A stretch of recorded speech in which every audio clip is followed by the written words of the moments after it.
அசோக் மோச்சி குஜராத் கலவரம் 2002 மோடி, அமித்ஷா இவர்களால் திட்டமிட்டு நடத்தப்பட்ட அந்த கலவரம் நமக்கெல்லாம் மறந்துருக்காது.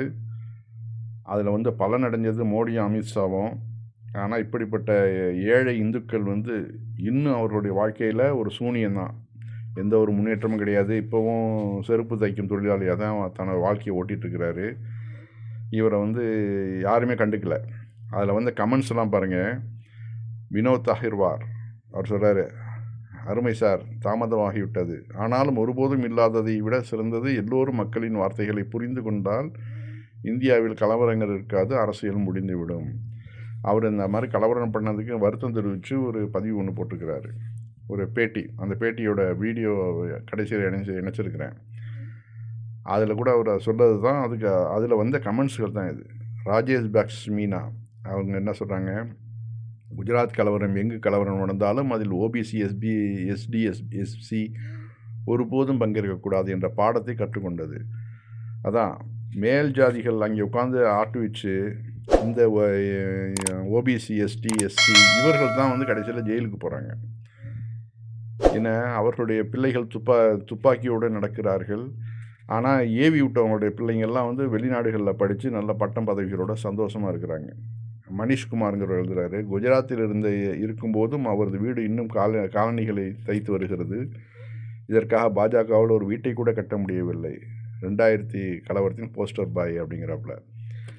அவனுக்கு ஒரு சொந்த வீடு கூட கிடையாது. இந்த கிறுக்கன் போய் இருந்துக்கிட்டு குஜராத் கலவரத்தில் இருந்துக்கிட்டு என்னமோ தன்னோட இந்து மதத்தை காப்பாற்றுன மாதிரி கையெல்லாம் உயர்த்தி பெரிய போஸ்ட்லாம் கொடுத்தான். ஆனால் அவனுடைய வாழ்க்கை எப்படி இருக்குன்னு பாருங்கள். சுபாஷ் கபி அவர் என்ன சொல்கிறார், இந்து முஸ்லீம் என்ற பெயரில் நடக்கும் கலவரங்களில் குழந்தைகள் வெளிநாடுகளில் படிக்கிறார்கள் என்பதை நாட்டு மக்களும் இளைஞர்களும் புரிந்து கொள்ள வேண்டும். ஆமாம், இப்போ அமித்ஷாவுடைய மகன் எவ்வளோ லெவலில் இருக்கிறாப்புல, அமித்ஷாவோட சொத்து எவ்வளோ, மோடியோட சொத்து எவ்வளோ, இந்த பித்துக்குலி வினோத் இவனுடைய அசோக் மோச்சியோட இவனுடைய சொத்து என்ன? அவனுக்கு சொந்த வீடு கூட கிடையாது. ஆனால் மோடியோட சொத்து மதிப்பு இப்போ கணக்கிட்டு பாருங்கள், அதானியோட சொத்தோட ப்ளஸ் பண்ணி பாருங்கள், எங்கேயோ போய் நிற்கும்.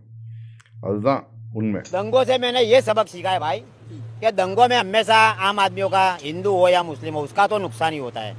और जो हिंदू मुस्लिम की राजनीति करते हैं ना, सिर्फ उन लोगों का फायदा था, उस पार्टी को फायदा था और पार्टी का जो लीडर होता है उसको फायदा होता है। बाकी आम जनता का कोई फायदा नहीं होता है। मरने वाला मर जाता है, मारने वाला जेल में जाता है, ऐसा है। அவர் இந்த வீடியோவில் என்ன சொல்கிறாருன்னா, கலவரத்தில் நான் இந்த பாடத்தை பெற்றுக்கொண்டேன். கலவரத்தில் இந்துவோ முஸ்லீமோ எல்லாம் ஏழை மக்கள் தான் பாதிக்கப்படுறாங்க. இந்து முஸ்லீமை வைத்து அரசியல் செய்பவர்களுக்கு நன்மையாகிறது, கட்சிக்கு நல்ல நன்மை, தலைவருக்கு நல்ல நன்மைகள் கிடைக்குது. இறந்தவர் அவர் வாழ்க்கையை முடிந்து விடுகிறது, கொன்றவர் சிறை செல்வார். இதுதான் உண்மை, அதான் நான் அனுபவிச்சுட்ருக்கிறேன் அப்படிங்கிறாப்புல. நிதர்சனமான உண்மை. பட்ட பின்னால் வருகின்ற ஞானம் யாருக்கும் உதவாதுன்னு சொல்லுவாங்கள்ல, அது மாதிரி அந்த கலவரத்தில் கலந்துக்கிட்டு பல முஸ்லீம்களை கொண்டுட்டு இப்போ மனம் தெரிஞ்சிருக்கிறாப்புல. இப்போயாவது மனம் தெரிஞ்சினாப்புலையே, அந்த வகையிலையும் நம்ம சந்தோஷப்படணும். இனி வருங்காலங்களில் யாரும் உங்களை கலவரத்துக்கு கூப்பிட்டு பிரச்சனைகளுக்கு வாண்டு கூப்பிட்டாக்க, இந்த கீழ் ஜாதி அப்படின்னு அவங்களா சொல்கிறாங்கல்ல, அந்த மக்கள்லாம் ஒதுங்கிக்கிட்டுருணும். நான் எப்போ வரணும், நீ வா களத்துக்கு வா, நீ சண்டை போடு, உன்னுடைய ஹிந்து மதம் தானே அது, நீ சண்டை போடுன்னு அவங்கள்ட்ட சொல்லணும். அப்படிப்பட்ட ஒரு மனநிலை வரணும். அதில் பிரதீப் குமார் நாயருங்கிறவர் எழுதுகிறாரு, இதை புரிந்து கொள்ளும் நேரத்தில் அவர்களின் வாழ்க்கை பாழாகிவிட்டது. இப்போது அவர்கள் வருத்தப்படுவதை தவிர வேறு என்ன செய்வார்கள்? நிலைமை அவர்களுக்கு என்ன நடக்கிறது என்பதை காட்டுகிறது. தலைவர்களின் வார்த்தைகளுக்கு வருவதன் மூலம் சில அப்பாவிகள் காயமடைந்திருக்க வேண்டும். கடவுள் பார்த்து கொண்டிருக்கிறார். இது போன்ற செயல்கள் தண்டிக்கப்படுகின்றன. ஆனாலும் நீங்கள் தவறை ஏற்றுக்கொண்டீர்கள், கடவுள் உங்களை மன்னிப்பார் அப்படிங்கிறாரு. அது இறைவனுக்கும் அவருக்கும் உள்ளது. இவர் செஞ்சது தப்பு உணர்ந்து மனம் திறந்து உண்மையிலேயே நல்ல விஷயங்கள் செஞ்சாக்க அது இறைவன் முடிஞ்சால் மன்னிக்கலாம். குமார் மைட்டி 100% உண்மை ஐயா. அரசியல் தலைவர்கள் அரசியல்வாதிகளால் பயனடைகிறார்கள். கலவரக்காரர்கள் சாதாரண மனிதர், ஏழைகளுக்கு தீங்கு விளைவிப்பவர்கள். குடும்பம் உடைந்து போகிறது. அமைச்சரின் மகள் நாட்டில் வெளிநாட்டில் படித்து பல்கலைக்கழகத்தில் தேர்ச்சி பெறுகிறார்கள். இங்கு சாதாரண மக்களின் நாடு, மகள் கலவரங்களில் மும்முரமாக இருக்கிறார்கள். படிக்கவோ எழுதவோ இல்லை, எதிர்கால தொழில் எதுவும் படிக்கவும் இல்லை. சிறைச்சாலை காவல் நிலையமாகி வாழ்க்கையை நாசமாக்குகிறார்கள். இதுதான் பெரும்பான்மையான மக்களுடைய, இந்து மக்கள், பிற்படுத்தப்பட்ட தலித் மக்களுடைய நிலைமை இதுதான். கோயம்புத்தூரில் நடந்த கலவரத்தில் பாருங்கள், பாதிக்கப்பட்டதெல்லாம் யார்? எந்த ஒரு ஐயராவது பாதிக்கப்பட்டாரா? கிடையாது. எல்லாம் வந்து தலித் மக்களும் பிற்படுத்தப்பட்ட மக்களும் தான். அதுதான் நம்ம சொல்கிறோம். நீங்கள் வந்து இனிமேலாவது திருந்துங்க. இதுக்கு மேலேயும் நீங்கள் வந்து இப்படியே விட்டுக்கிட்டு இருந்தீங்கன்னாக்க உங்களுடைய வாழ்க்கை தான் போகும். முஸ்லீம்களை வந்து இந்த நாட்டை விட்டுலாம் ஒன்றும் பண்ணிட முடியாது. நீங்கள் எவ்வளோ தான் கலவரங்கள் பண்ணாலும் சரி, இங்கே நீங்கள் 10 பேரை வெட்டினீங்கன்னா அங்கே ஏஆர் ரஹ்மானும் யுவன் சங்கர் ராஜாவும் அப்படியே வரிசையாக அப்துல்லா அப்படின்னு சொல்லிட்டு வரிசையாக வந்துக்கிட்டே இருப்பாங்க. ஏன்னா மீனாட்சிபுரம் வந்து ரஹமத் நகராக மாறிக்கிட்டே இருக்கும்.